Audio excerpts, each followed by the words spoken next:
कैसे हैं आप? उम्मीद करती हूँ आप बढ़िया और एकदम मज़े में होंगे, खुश होंगे और अपनी लाइफ को एंजॉय कर रहे होंगे। बिल्कुल जी, खुश रहिए, स्वस्थ रहिए, मस्त रहिए, यही जीवन जीने का आधार है। देखिए, जब हम खुश होते हैं तो हम कार्य भी निपुणता से करते हैं। तो चलिए रहते हैं खुश और बढ़ते हैं अपने अध्याय की ओर। हम पढ़ने वाले हैं अपना अध्याय जिसका नाम है रक्षाबंधन। तो बच्चों, हमारे देश में अनेक त्योहार मनाए जाते हैं। इन्हीं त्योहारों में से रक्षाबंधन का त्योहार भाई बहन के प्रेम का प्रतीक है, जो पूरे भारतवर्ष में मनाया जाता है। बच्चों, प्राचीन काल से ही ये परंपरा चली आ रही है कि यज्ञों एवं अन्य धार्मिक अनुष्ठानों को पूर्णाहुति के उपरांत यानी इसके बाद इसमें सम्मिलित लोगों की कलाइयों पर मंत्रों से पवित्र किया गया सूत्र बांधा जाता है। यानी कि सूत्र एक पवित्र धागा जो लाल रंग का होता है वो बांधा जाता है। कालांतर में रक्षा सूत्र का नाम रक्षाबंधन पड़ गया। यानी कि पहले से इस रक्षा सूत्र का नाम क्या पड़ा? रक्षाबंधन। वर्तमान में रक्षाबंधन मुख्यतः भाई और बहन के प्रेम त्योहार के रूप में मनाया जाता है। यह हर साल श्रावण मास की पूर्णिमा को मनाया जाता है। इस दिन बहन सुबह ही स्नान कर तैयार हो जाती है। इसके बाद वह थाली में आरती का सामान सजाकर भाई की आरती उतारती है और भाई के माथे पर तिलक लगाकर उसके दाहिने हाथ की कलाई पर राखी बांधती है। साथ ही बहन भाई को मिठाई खिलाती है। भाई इसके बदले में बहन को रुपए एवं अन्य उपहार देता है। भाई को राखी बांधते समय बहन की यह कामना रहती है कि मेरा भाई सुखी और ऐश्वर्यशाली बने। इस दिन ब्राह्मण लोग भी अपने अपने यजमानों को राखी बांधते हैं। बदले में यजमान भी ब्राह्मणों को दक्षिणा देते हैं, यानी कि भेंट स्वरूप कुछ देते हैं।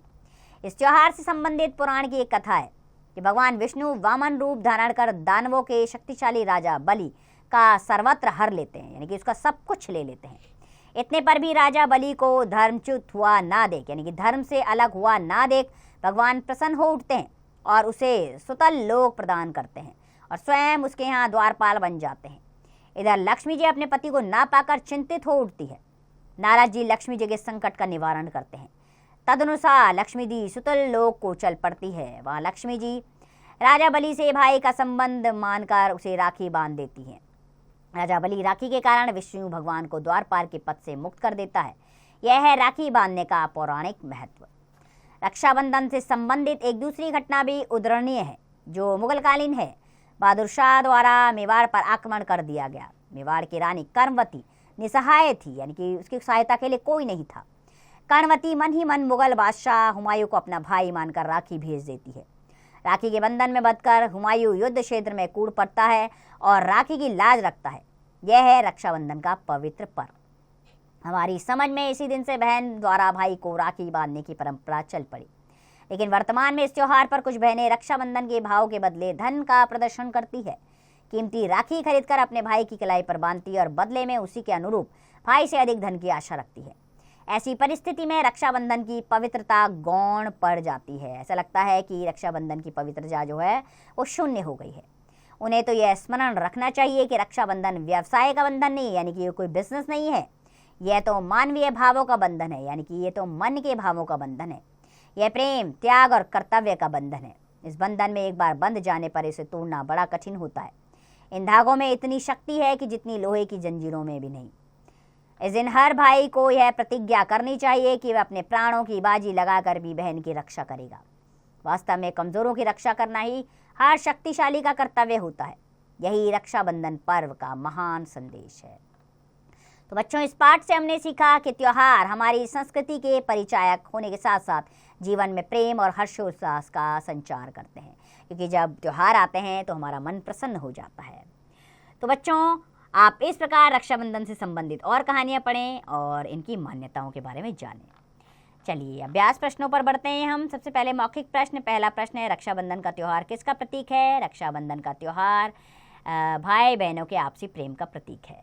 इसी प्रकार अगले प्रश्न का उत्तर स्वयं करें। दूसरा प्रश्न आ गया है, सही विकल्प चुनना है। इसमें वाक्य है, राखी को कहाँ बांधा जाता है? पहला विकल्प सही है, कलाई पर। इसी प्रकार बाकी के विकल्प आप स्वयं ढूंढिए। तीसरा रिक्त स्थान भरना है। डैश में रक्षा सूत्र का नाम रक्षाबंधन पड़ गया। पौराणिक समय में रक्षा सूत्र का नाम रक्षाबंधन पड़ गया। इसी प्रकार बाकी के रिक्त स्थान स्वयं भरिए। चौथा है, प्रश्नों के उत्तर लिखने हैं। रक्षाबंधन का त्यौहार कब मनाया जाता है? रक्षाबंधन का त्यौहार बच्चों कब मनाया जाता है? तो बच्चों, रक्षाबंधन का त्यौहार जो है वो श्रावण मास की पूर्णिमा को मनाया जाता है। इसी प्रकार आप क्या करेंगे? बाकी के प्रश्नों के उत्तर स्वयं लिखेंगे। हम आगे की तरफ बढ़ते हैं। कल्पना की उड़ान का प्रश्न, अपने राज्य के प्रमुख त्योहारों के बारे में लिखिए। अब आप कौन से राज्य में रहते हैं और वहाँ कौन कौन से प्रमुख त्योहार मनाए जाते हैं उसके बारे में आप जानकारी देंगे। भाषा के बारे में पहला प्रश्न, निम्नलिखित शब्दों का वाक्य प्रयोग कीजिए। बलि, हमें जानवरों की बलि नहीं देनी चाहिए। इसी प्रकार बाकी का वाक्य प्रयोग स्वयं करें। दूसरा, पर्यायवाची शब्द, समान अर्थ बताने वाले शब्दों को पर्यायवाची शब्द कहते हैं। दिए गए शब्दों के दो पर्यायवाची शब्द लिखिए। पर्व, पर्व, त्योहार, उत्सव। इसी प्रकार बाकी के पर्यायवाची स्वयं लिखें। तीसरा, जो शब्द संज्ञा या सर्वनाम के साथ वाक्य के अन्य शब्दों को जोड़ते हैं या संबंध बताते हैं वे कारक या विभक्ति कहलाते हैं। निम्नलिखित वाक्यों में कारक शब्दों को रेखांकित कीजिए। कालांतर में रक्षा सूत्र का नाम रक्षाबंधन पड़ गया, तो मैं और का इसमें कारक हैं। ठीक है, इसी प्रकार कारक बाकी के भी वाक्यों में आप स्वयं ढूंढिए। चौथा, शब्द के सही विलोम पर गोला लगाइए। प्राचीन का विलोम क्या होगा? नवीन, दूसरा वाला विकल्प सही है। इसी प्रकार बाकी के विलोम स्वयं ढूंढिए। पांचवा, दिए गए शब्द पुल्लिंग है या स्त्रीलिंग सही लगाकर बताइए। कलाई, कलाई क्या है? पुल्लिंग है या स्त्रीलिंग है? ये स्त्रीलिंग है, तो स्त्रीलिंग पर आप सही का निशान लगाएंगे।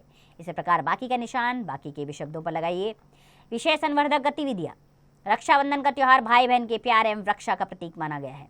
इसी प्रकार किसी अन्य त्योहार के बारे में पढ़कर 5 पंक्तियां लिखिए। अब दीपावली सबको पसंद है तो चलिए दीपावली के बारे में लिखिए। होली पसंद है, होली के बारे में लिखिए। राखी का पवित्र धागा कलाई पर ही क्यों बांधा जाता है? ये किसके प्रतीक स्वरूप में बांधा जाता है? सोचकर बताइए।